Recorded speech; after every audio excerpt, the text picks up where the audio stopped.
সকালবেলা একজন প্রবাসী শ্রমিক ঘুম থেকে উঠে মাথায় হেলমেট পরে, হাতে ছোট একটা লাঞ্চ বক্স নিয়ে হাঁটা শুরু করে বিশাল এক বিল্ডিংয়ের দিকে।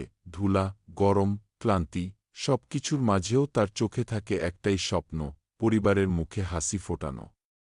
রোদে ঘেমে একাকার হয়ে কাজ করে সে, বৃষ্টিতেও থামে না, মাটির নিচে, ইমারতের উপরে, যেখানে দরকার সেখানেই সে।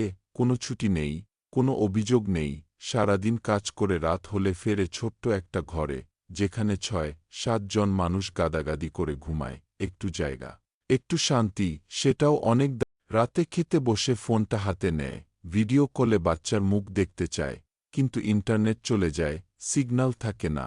একদিন খেতে বসে হঠাৎ মনে পড়ে, আজ তো তার জন্মদিন, কিন্তু কেউ জানে না, কেউ মনে রাখে না। চুপচাপ খাওয়া শেষ করে আবার শুয়ে পড়ে, চোখ বন্ধ করে ভাবে, আর কতদিন এমন চলবে।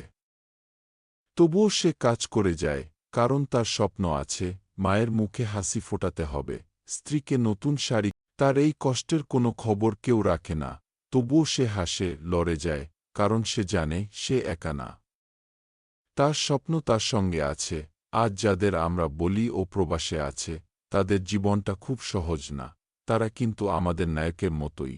তাদের ঘামে, তাদের কষ্টে দেশ চলে, সংসার চলে। তাদের সম্মান করো, তাদের গল্প শোনো। আর এমন বাস্তব গল্প পেতে সাবস্ক্রাইব করো নিউরো।